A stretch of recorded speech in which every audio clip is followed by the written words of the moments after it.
কচুয়ায় মাঠ জুড়ে সরিষা ফুলের সমারোহ, কৃষকের মুখে হাসি। চাঁদপুরের কচুয়া উপজেলার উত্তর পালাখার এলাকায় সড়কের পাশে যেতেই চোখে পড়ে বিলের বিস্তীর্ণ ফসলের মাঠ।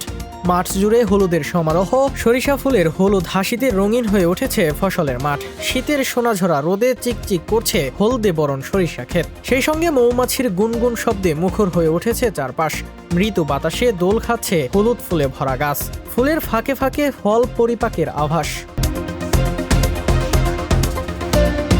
তাতেই তৃপ্তির হাসি কৃষকের মুখে। আগাম জাতের সরিষার হলুদ ফুল মাঠের পর মাঠকে ঢেকে দিয়েছে। হিমেল হাওয়ায় দোল খাওয়া সরিষা ফুল প্রকৃতিতে যোগ করেছে এক অনন্য সৌন্দর্য।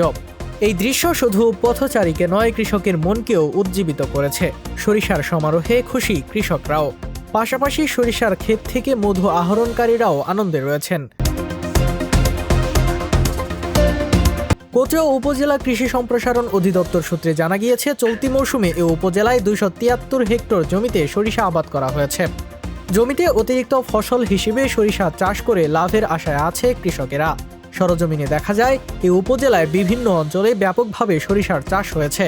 মাঠের পর মাঠ জুড়ে কেবল হলুদ আর হলুদ। উপজেলার সাফিবাদ গ্রামের কৃষক সিরাজুল ইসলাম বলেন, এবছর আমরা আগের তুলনায় অনেক বেশি সরিষা আবাদ করেছি। আবহাওয়া যদি এভাবেই অনুকূলে থাকে তাহলে ভালো ফলন পাওয়ার আশা করছি। বৃষ্টি না হইলে এবার শস্য ভালো হইব। প্রায় 100 শতক জায়গা আমি শস্য করছি, দেশি শস্য। আলা যদি মেঘ বৃষ্টির থেকে ভালো হয়, এইবার ফলন ভালো হইব। একই গ্রামের কৃষক আব্দুল গনি, আলমা শিকারী ও প্রবাসী জাকারিয়া বলেন, সরিষা চাষে রোপণ থেকে শুরু করে তেমন বাড়তি খরচ লাগে না। আমরা এবছর 75% জমিতে সরিষার আবাদ করেছি, শুধু সার দিলেই হয়, আলাদা করে সেচও দিতে হয় না। তাই সরিষা চাষে আমরা ভালো লাভ পাচ্ছি। কচুয়া উপজেলা কৃষি কর্মকর্তা মোহাম্মদ তপু আহমেদ বলেন, সরিষা একটি স্বল্প খরচের লাভজনক ফসল। চলতি মৌসুমে আবহাওয়া অনুকূলে থাকায় এবং কৃষকদের আগ্রহ বাড়ায় সরিষার আবাদ উল্লেখযোগ্যভাবে বৃদ্ধি পেয়েছে। গিয়েছিলাম বিভিন্ন ইয়াতে, বিশেষ করে পালাখাল বিতারাতে সুন্দর সরিষার আবাদ হয়েছে এবং আশা করছি এবার সরিষার ফলন ব্যাপক হবে।